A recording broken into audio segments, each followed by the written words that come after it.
What's up guys, welcome back to my YouTube channel Xman Co. Another episode of Game Meat. Today we're doing Kudu Fillet, stay tuned. Let me introduce you guys to all our ingredients here today. First of all, you need some barbecue spice. We like to use our Worcestershire spice that we have here, salt and pepper to taste obviously. We've got some rocket here, some garlic, diced up bacon, and we've got some button mushrooms, the baby ones. They're going to be delicious. When we talk about fillet, any fillet for that matter, there's one thing to remember. We need to clean all the sinew on the outside, and our fillet does not have that much intramuscular fat, and therefore we need to add fat to this dish. Otherwise she might be a little bit dry. Another thing to remember, I have mentioned this before, if you want to aim for medium, you need to actually aim for medium rare to make sure you get a perfect medium at the end of the day. The reason you're going to aim for a medium rare if you're looking for medium, remember this guy's going to rest at the end of the day. You've got some ingredients inside and that's also going to slow down the cook. Therefore you're going to let it rest for at least 10 minutes. During that time, this bad boy is going to cook.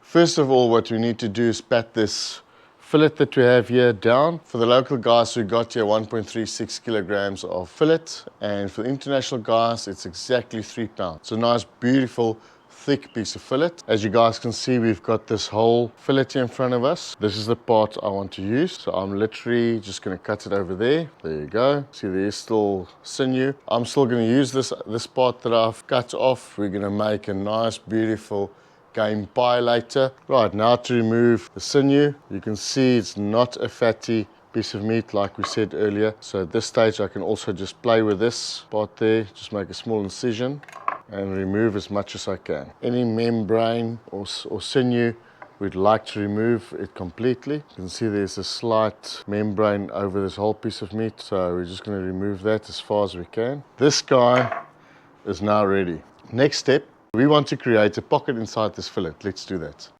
I'm using quite a sharp knife, and the knife is about the length that I want to go into this fillet. Basically, I'm just going to stick it inside the middle and just work my way slowly, taking my time, cutting a nice pocket in this fillet. I don't want to puncture it, meaning going to the outside of this fillet. I want to stay inside and just make a nice area as big as I can, obviously as much as this fillet can take. Once you've created a pocket and you're happy with the size, then it's time to light our fire. For you guys that really enjoy the game meat that we're preparing here today and are interested in other ways of prepping game meat, I'll leave a link for you somewhere in the screen here to go and check out our rooibok dish that we made. We actually made it with a brining and with a marinade, so it's completely different to what we're doing here today, and it's both great recipes. You could use that on basically any game meat. So if you guys are interested, you're welcome to have a look at that. My inspiration today for this Kudu meal, Kudu Fillet, is basically from a Facebook page,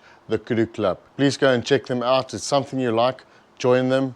Having that said guys, I think this fire is just about ready.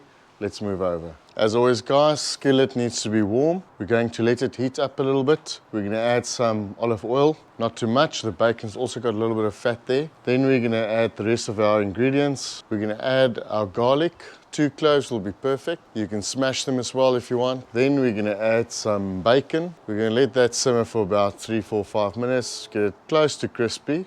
Then we're going to add our mushrooms. Our mushrooms is not going to take long. This is entirely up to you. If you decide to have it a little bit al dente or you want it totally cooked. Also going to add some of our braai mix. Once you're happy with the doneness of this mixture, you can remove it and move over to the next step. It's been about 8-9 minutes altogether with all the ingredients in the skillet, and I think it's time for us to remove the skillet now from the fire and start with filling this beautiful Kudu fillet.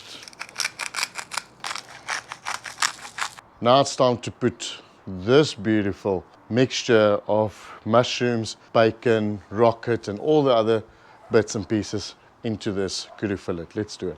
Guys, it's trial and error. You just want to try and push it as deep as you can into your pocket here of your fillet.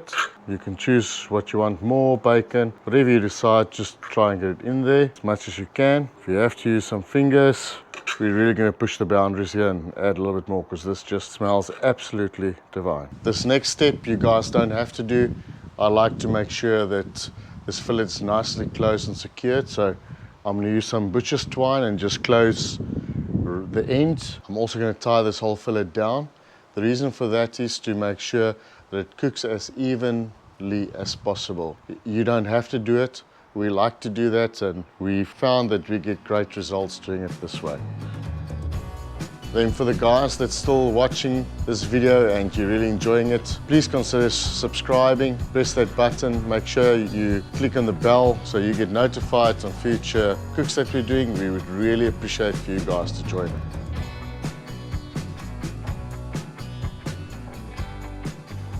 A little bit of oil, guys, just as a sticking agent. Just going to rub it over this fillet. Remember, this fillet is not fat at all. So what we want to do is make sure that the spices that we put onto this piece of meat does stick to it. We're going to use some Worcestershire spice. It's one of our favorites. You could use really whatever you feel like. You can see we're quite liberal. There you go.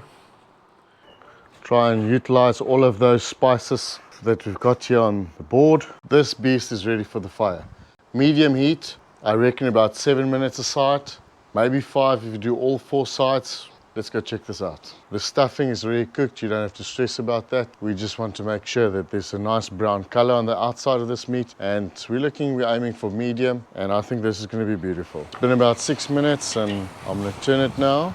I reckon we're going to do another 6 minutes on the other 2 sides that's left.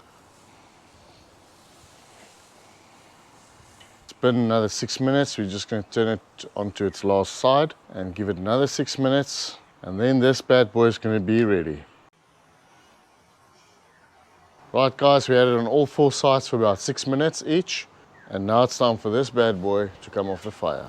We've removed this fillet from the fire, and we need to rest this kudu fillet now for at least 10 minutes, just so that all the fluids can settle down. First of all, we want to remove this butcher's twine. We might as well do it in the meantime while we wait for it to rest. The meat has rested for 10 minutes, and now it's time to cut this baby up.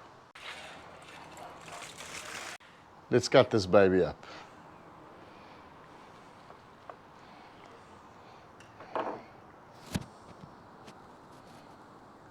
Look at that. Well, that looks absolutely divine.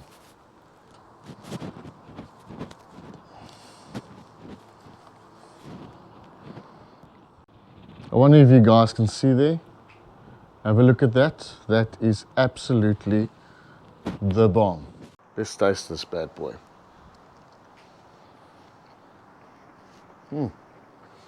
Wow. It's nice. Flavor galore. Guys, this is truly magnificent. You'll obviously find rarer parts in the middle, and on the outer side it'll be more cooked. But you know what? It's all about this whole experience. It's perfect the way we like it. It's absolutely divine. It's so close to beef, it's not even funny. I do taste the gaminess in it, because it's kudu, but with everything we've done here today, I couldn't have done it any better. Guys, you know the story. If you like what you're doing, like, share, subscribe.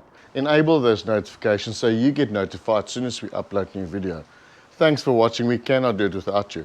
We'll see you on the next one.